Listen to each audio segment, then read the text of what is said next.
Today we will prove the existence of the afterlife with some signs that you see in your daily life but probably did not notice. Oh really now? Well, unless those signs say free whiskey here, I seriously doubt they could possibly prove that some kind of heavenly reward place exists. But we shall let you try anyway. Fingers crossed it isn't a bunch of stuff that either doesn't prove shit or things that aren't real in the first place, because that would be embarrassing.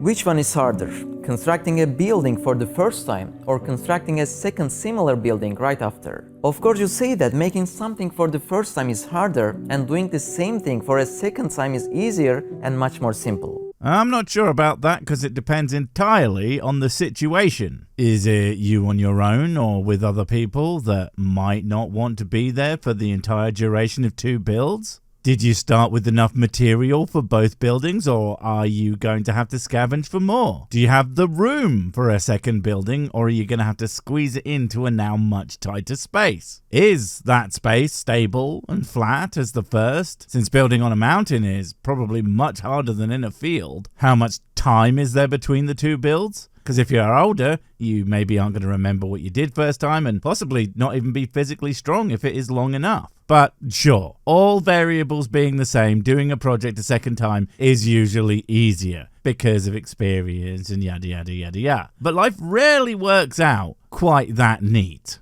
Okay, can we say that God, under whose command the entire atoms of the universe serve like an army, cannot discharge this army and gather them again for the second time? Why should it be unreasonable for God to create the universe again after having already created a similar one for the first time? Well, ignoring the fact that you are indeed assuming the conclusion that God even does a real in the first place, when if you don't, this and likely every other argument is going to fall down around your ears. But ignoring it, it's an absolutely bizarre argument anyway. Are you trying to tell me that heaven isn't a unique alternative place, but is simply Universe 2 Electric Boogaloo? Why would God even want to do things like that? Isn't the point of most religious worldviews that the universe as we know it and the life you live in it is some kind of test? What's the point of a test if you're literally going to be doing the exact same thing again? Also, if 1, then why not 2 or 3 or infinitely more universes afterwards?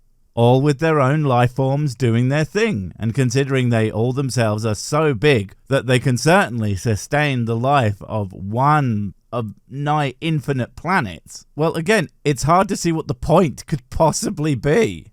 Think of the Earth's surface, which is renewed and refreshed every spring once more again, and the creation of different kinds of plants, different kinds of animals. The fact that Earth's face is resurrected every spring after its death in the winter is actually a sign of a new creation. Well, that's just not how spring works. Forgetting the fact that in some places you don't even get spring in the traditional sense, whether that be because of all-year heat or all-year cold. But it's not a new creation, and it's not really regeneration. It is cycles, stages in the lives of the various entities that inhabit that space, and how they react to seasons and the various weather that comes with them. Fact is, many flora and fauna, if brought to a year-round hot place, would simply, if not immediately, exhibit different behavior. And hell, some things already don't change to the same degree. Evergreen trees stay green all year. And while there are some changes to the insides of them during the colder months, you would hardly call it regeneration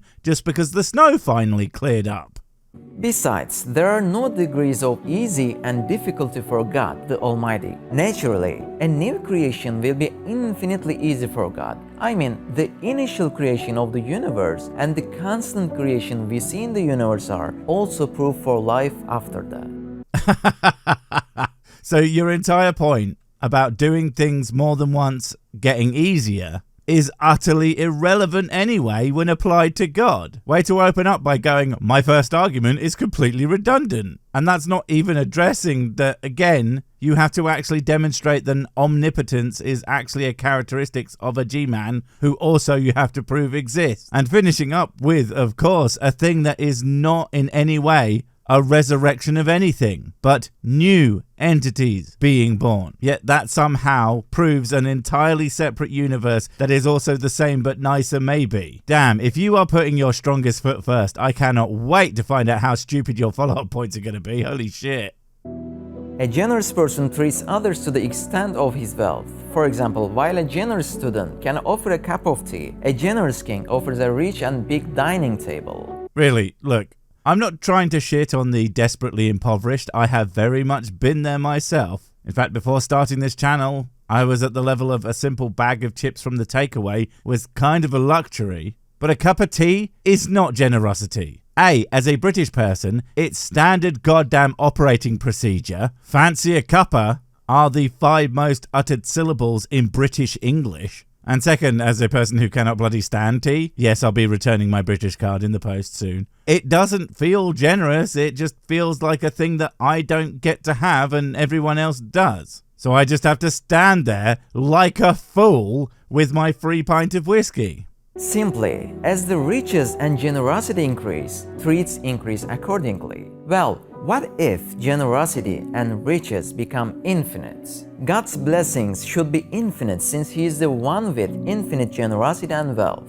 Again, I have to point out that where the tea is a social convention, so is the dining table meal. What you are calling treats of a generous host, others would call expectations. If there is a social cost to not providing something, in the rich man's case, being known as a bad host, then there's simply no generosity at play, which makes what you're about to attempt with infinity sound infinitely expected and not even remotely generous. Also, quick note on the tea analogy again, you can make near infinite tea with one tea bag. Therefore, tea more powerful than God.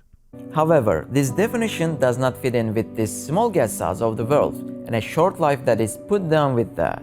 Because just as the earth is temporary and limited, human life is also temporary and limited. It's weird that you're going to argue there must be an infinite God who's going to treat humanity to an afterlife of infinite generosity, where you seem to have missed that, why doesn't he just do that here? Why can't he make this existence one of treats and fun and all that good stuff? Because, well, yeah, sure, again, the old, well, 'tis a test nonsense gets thrown about, but it doesn't make any sense. Because if a finite test can reap infinite reward, then the action will never be able to justify said reward. The longer forever goes for, the less and less you've earned it. I feel a God smart enough to invent the everything is probably going to notice. Although mankind carries a desire for eternity in his soul, he could not find this blessing on this earth. So, on one side, there are infinite riches and infinite generosity of God, but on the other side, we have a limited world and a limited human nature. Assuming that all humans want infinity is a bit of a stretch, mate. Especially when you talk to anyone who's actually thought about this shit for even a second, and especially anyone with problems that could potentially carry over. I mean, infinite existence with an anxiety disorder sounds kind of messed up. And if you say, well, God do a fix of that, so no free will then. Cool. If a person could just be changed by God on a whim, what makes you think they are going to get to be the same person at all? Frankly, it's kind of horrifying. No thanks, I think I'll take some sweet oblivion over infinite stress and or mind control, thank you. Therefore, after making this logical contrast, one can say that there should be a place afterlife where God's infinite riches and infinite generosity can appear with no limit. An eternal sun requires a mirror to be reflected eternally. It's not logical and it's not even really a contrast. It's two different ideas mashed together willy-nilly. But this all seems to come down to one thing. You don't like the idea that you are a finite being with a finite existence. Therefore, that can't actually be true, despite that all evidence is to the contrary. But that's not even an argument. That's you wanting something to be true, so assuming that it has to be, because you personally want it. That is not how anything works. Aside from me getting my Infina whiskey. Imagine a world-famous architect like Mimar Sinan. Everybody knows that this architect always does his work in a most wise way. He never wastes. I'll be honest, dude, the idea of everyone knowing about essentially anyone specific, let alone something as kind of mundane as the world's best architect, TM, especially when you consider that architecture, as much as it is a matter of structural stability and utility, is mostly one of taste. Just being the most efficient guy is just, well, not all that exciting. Nobody likes the Sydney Opera House or the Leaning Tower of Pisa because they're so efficient. Because even if they were, it's 100% because they are interesting to look at that anybody cares. And plenty of people don't like them at all. It's just a dumb premise is all, mate. All of his finished works show us that he has a wise character and does never waste. All of his finished works throws out some undesirable ideas for your part, like he's either constantly taking on new projects, which means that thing you asked him to do years ago, yeah, he's gonna look at it sometime, he'll get around to it eventually, okay? Or perhaps worse, that there are just a ton of projects that he simply will never finish. I mean, I guess if you don't buy enough stuff to finish the builds, you'll never waste any of it. Technically, because he's not famous for finishing, just for not wasting. How very useful. Let's imagine that he worked for 19 years for the new palace he is building, and only the roof is left unfinished. In this case, if somebody says the architect will leave the building without finishing it with a roof, that is, if this person says he will let everything be destroyed in vain, he will expose the palace to rain and wind. Would that be reasonable? Yes, absolutely. Just because someone has curated a public image that makes it look like they're the best, that doesn't mean they actually are. There are umpteen bajillion examples of individuals who are seemingly universally beloved, but then the mask cracks and everyone finds out that they're a horrible piece of shit. So a bit of healthy skepticism when some arsehole spends nearly 20 years on a single building when the average for a skyscraper is between 3 to 5, possibly up to 10, you have to start wondering if he's just not up to the task, or not as good as everyone thinks, or was never that great in the first place. And it would be completely fair. Of course not. An architect who does wise works during his life would not make such unreasonable and wasteful work. At this point, the truth is wisdom. God is the ultimate Lord. That is, He acts in a most wise way in all His works. From the functions of our organs to the exquisite abilities given to all creatures, to the regular movements of the planets we can see, proof of wisdom everywhere, that all the work is done based on logic and benefit. Your abundant credulity is goddamn naive, my friend. Especially when you apply this same quote-unquote logic to the universe itself. Because then, your initial analogy completely fails. The universe doesn't have zero waste. The universe is almost nothing but wasted space and potential. It is, in fact, almost entirely empty, for no real benefit, at least from the perspective of an all-power boy, and it gets even worse when you consider the stuff that does have things in it, because we can see that those are hardly paragons of efficiency, with strange design choices, like the whole vagus nerve thing that takes a big detour to get to where it's going, along with putting air holes and hard holes in the same hole, not to mention problems that crop up individual to individual that show just some really poor attention to quality control. It's shocking that humans don't have a robust warranty service.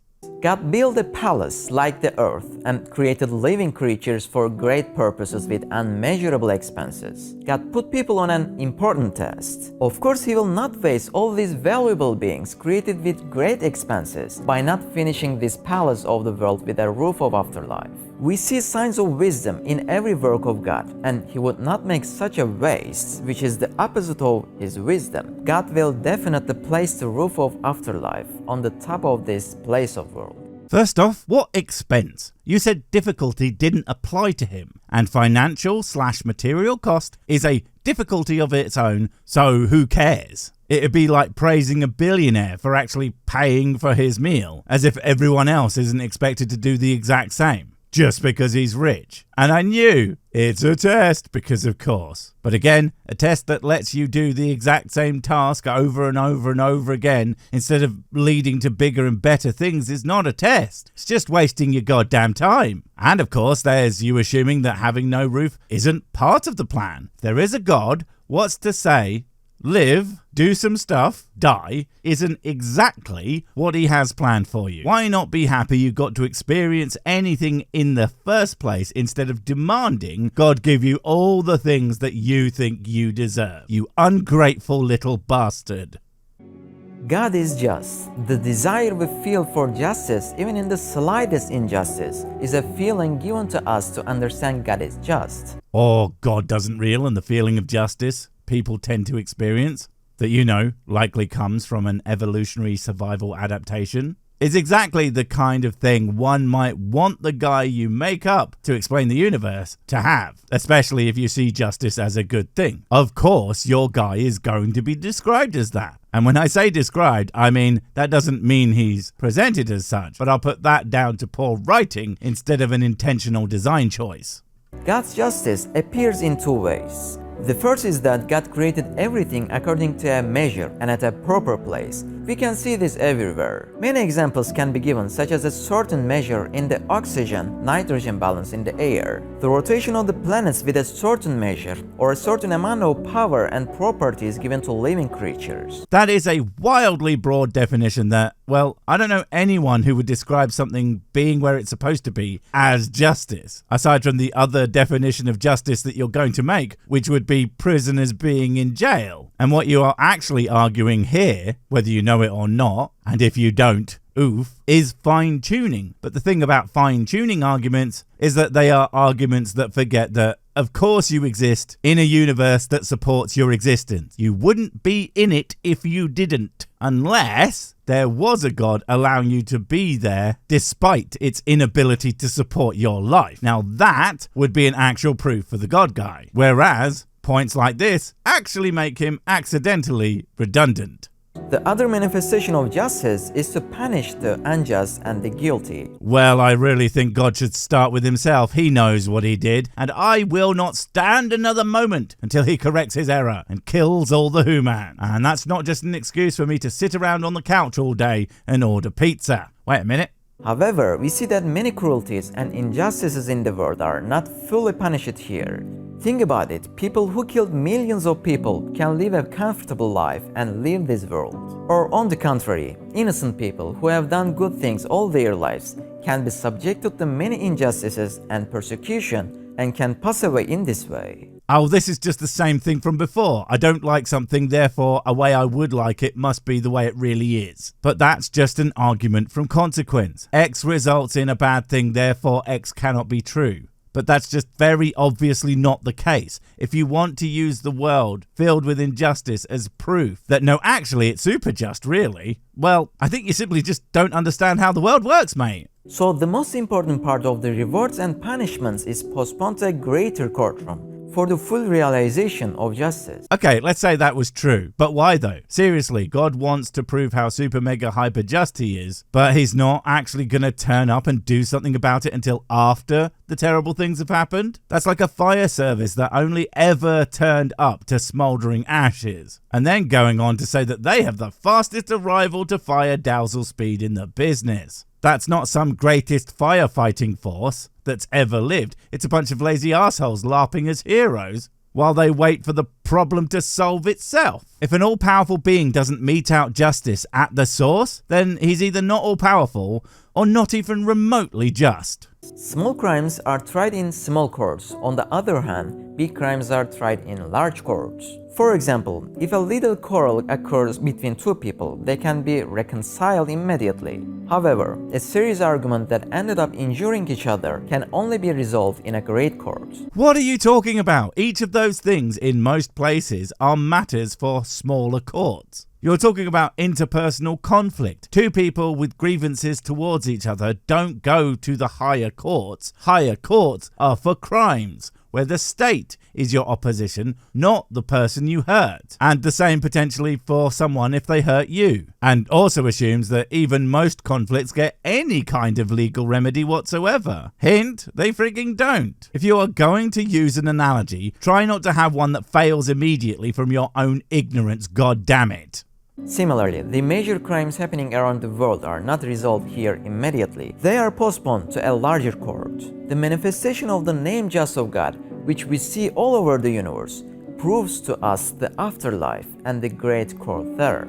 Again, if you want to use the existence of legal systems, a distinctly human construct, as proof that there are even higher courts, then you're going to have to assume that they would have an even higher or greater miscarriages of justice. And of course, again, endless, completely missed opportunities for consequences. Not to mention the fact that many great crimes are actually punished. Gets what we decided is appropriate justice and then dies. Do they then have to do that all again? Would you have to answer for things that you've done but work to fix about yourself? The mistakes you've made? Are they going to get repunished because God's not had his go yet? Hardly seems just, does it? Think of a kid trapped in the fire. Hey, no thanks. If that's what you do for fun, that's on you. I prefer entire pits full of humans on fire. Now you're talking justice. Anyway, this is number 5, and you got my attention. Although that's not the same thing as me thinking you're about to say something worth a damn, just so you know. Her mother comes right away and saves her child from the fire. Afterward, she takes care of all his needs personally. She meets every need of her child, from health to nutrition. She even buys a special house with 10 floors for him and prepares an environment where he will live happily throughout his life. Is it possible for that mother to come to the 10th floor of that house, suddenly throw her child down from the terrace, and kill him after all that special care she gave to him? Holy shit, my dude, what are you on? That's an absolutely wild analogy you're building there. And both hilariously and tragically, while you think, no, why would a parent take care of their child only to hurt them? That doesn't make sense. But unfortunately, that happens all the time, mate. So, of course, we'll completely break the, therefore, why would God do all this nice stuff for us if only to let us do the forever dead? Ridiculous point that you're going for, like the dumbass you are. This would be a very unreasonable situation. If she had such an intention, she wouldn't have saved him from the fire and wouldn't have given him so many treats. The again unfortunate fact is, care and kindness do not negate the possibility of mental illness. The same way that a strict parent who isn't constantly spoiling their child isn't inevitably going to yeet them off a goddamn building. Superficial behavior has absolutely nothing to do with whatever the ultimate result of a situation is going to be, you absolute moron. Is this all just an elaborate way to explain why you are so stupid? Overfed with sweeties and then you fell off of a balcony right onto your thick head. It would explain a lot. Bye!